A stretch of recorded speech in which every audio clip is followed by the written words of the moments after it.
The extreme weather producing exceptional volumes of water, which mean that flooding will be a threat to a great many people for some time to come. David Truckman, BBC News, in Oxford. Now, many rail links across southern and southwest England are underwater, causing travel disruption for commuters. Our travel correspondent Richard Westcott is in Datchet in Berkshire. Richard, I wonder if you can give us the latest situation. I can, yeah. First of all, I mean, this should be a really busy platform about now with commuters coming back from London. This line is still closed. It's a ghost station, and let me show you why. These pictures are from a few hours ago. You can see that line is completely underwater. It's water that's come from the River Thames through the drains up through the ground.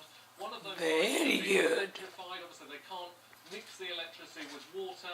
It's probably going to be closed for the rest of the week, possibly for longer. When you talk to rail engineers, people who've done this job for 20 or 30 years, they say they've never seen anything like it. And let me remind you of the national picture that we've got now.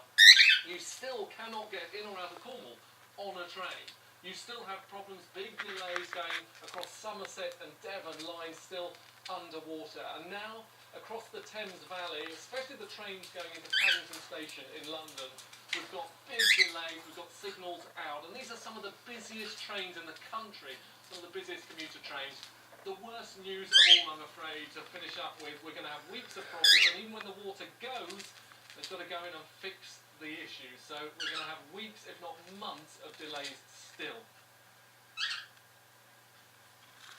All right, Richard, thanks very much. That was Richard Westcott, our transport correspondent. Well, I'll be back a little later in the programme, but for now, it's over to Jane in the studio. George, thank you.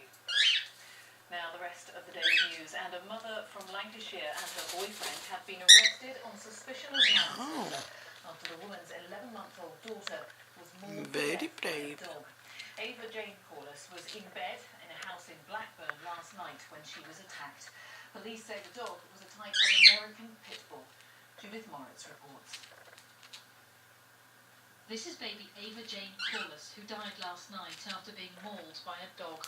She's being held by her mother, 20-year-old Chloe King, who's now under arrest on suspicion of child neglect and manslaughter, along with her 26-year-old boyfriend, Lee Wright.